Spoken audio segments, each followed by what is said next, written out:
लघु प्रयागराज कहा जाने वाला गोंडा जनपद का बाराह क्षेत्र सूकर खेत के पस्का त्रिमुहानी संगम तट पर आज लाखों की संख्या में गैर जनपद और अन्य प्रदेशों से आए श्रद्धालु डुबकी लगाकर पुण्य के भागीदार बने।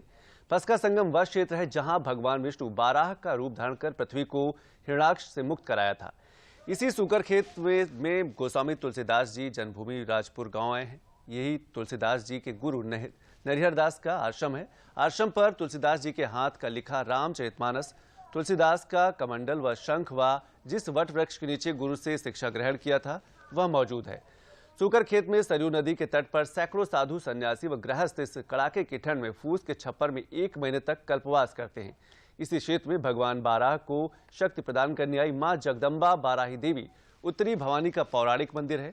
पस्का त्रिमुहानी संगम तट पर आज लाखों की संख्या में श्रद्धालु स्नान कर पुण्य कमाने में जुटे हैं, जहां भारी संख्या में सिनेमा थिएटर, सर्कस व अन्य मनोरंजन के साधनों का लोग लुत्फ भी उठा रहे हैं। मेले में प्रत्येक वर्ष की भांति इस वर्ष भी 41वें रामायण मेले का आयोजन किया गया है।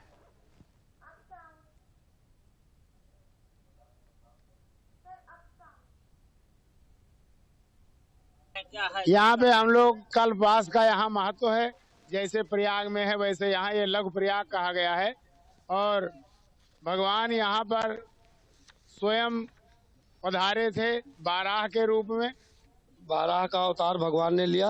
हिरण्याक्ष नामक दैत्य ने जब इस पृथ्वी को चुरा कर पाताल लोक में ले गया, तब भगवान विष्णु ने बाराह का रूप धरकर हिरण्याक्ष का वध किया। तो यही इसीलिए पस्का सूकर खेत कहा गया है।